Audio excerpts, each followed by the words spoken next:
We have the AYN Loki and Loki Max handhelds for review today. We are also happy to announce that we have them available now to buy in our stores at DROIX.co.uk and DROIX.net for international shipping. We are the first store to sell them other than AYN, so let's get on with the brief unboxing. The AYN Loki Max models boxes are essentially the same. Inside the envelope we have a quick overview of the handheld and its functions. There is also a screen protector which you can apply if you wish to. Underneath there is the handheld itself. We will be showing them in more detail shortly. Not included in the box, but you will also receive a 100 watts charger. We will include the correct plug for your country. And we also include a USB Type-C charge cable. Available for purchase separately is the official case for the AYN Loki. It is a hardshell case and keeps the device very well protected against bumps and scrapes. It has a handle for carrying and a dual zip design for ease of opening. Inside there is a few compartments for SD cards and memory card readers, for example. It's definitely worth buying for your Loki to keep it protected. The AYN Loki Max measures around 9.7 by 3.7 by 1.5 inches and weighs 573 grams. They are available in black or white colours. They both feature a 6-inch IPS touchscreen with a maximum resolution of 1920 by 1080. On the front we have standard dual analog sticks, D-pad and gaming buttons, with 2 additional buttons either side of the display at the bottom. On the sides and around the analog sticks are LEDs which can be configured in the Loki software. On the top there are your shoulder and hall sensor trigger buttons, a volume rocker and power button. And on the bottom there is a micro SD card reader under the cover and a 3.5mm headphone port. And last but not least, a USB 4 Type-C port for charging and connecting peripherals to. So far the Loki and the Loki Max have been the same, but with the tech specs we can now see the differences.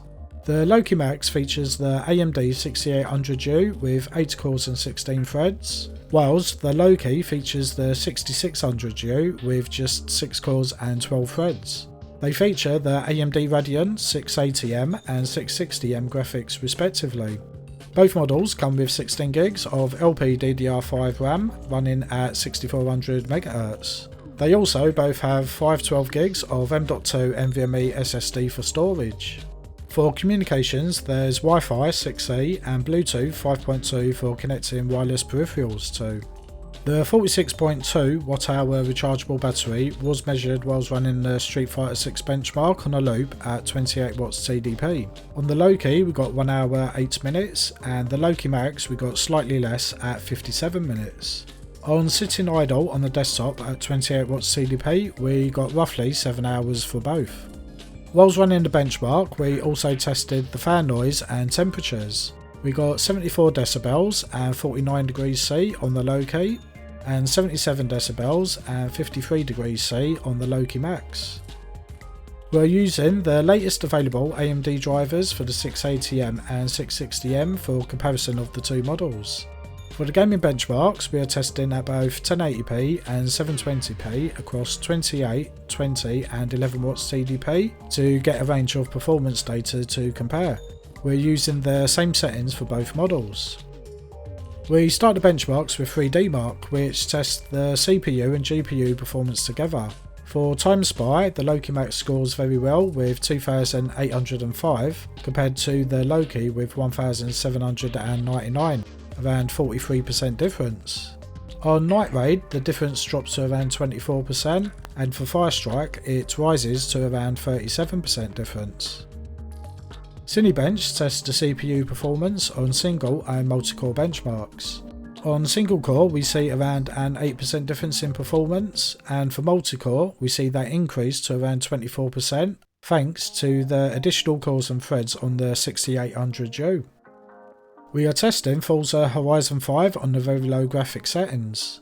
The Loki Max takes the lead on all benchmarks here, but as the TDP lowers we see the gap close between the two models, from 37% at 11 watts TDP down to only 6% at 11 TDP. We are running Shadow of the Tomb Raider on the low graphics setting. We see closer results between the two devices, and at lower TDPs the Loki actually performs faster than the Max, which we were not expecting to see. It can depend on how games are created to take advantage of cores and threads, and this is a good example of this. Next, we are testing Cyberpunk on the low graphics settings with no FSR enabled. We see performance differences at 1080p 28 watts TDP of around 28%, and that drops down to 11% at 11 watts TDP. Our final benchmark is Street Fighter 6. We run this benchmark on the highest graphics settings at 1080p to really push the hardware. We see overall differences of around 21% in performance across the tests. The Loki Max clearly outperforms the Loki at the higher end of the TDP scale, but as you lower the TDP the performance gap does get closer. We see around 25% difference in performance at 28 watts and as low as 6% at 11 watts. This can depend on how well the game is optimised though, so don't expect this to be the same for all games. The AYN Loki and Loki Max are at the lower end price range of handheld gaming PCs. To be honest, there's not much difference in performance compared to the more expensive ones. The Loki Max is likely the right model to choose for most people. It has far greater performance at higher TDPs than the Loki, but don't discount the Loki. The performance at lower TDP is not far off the Max.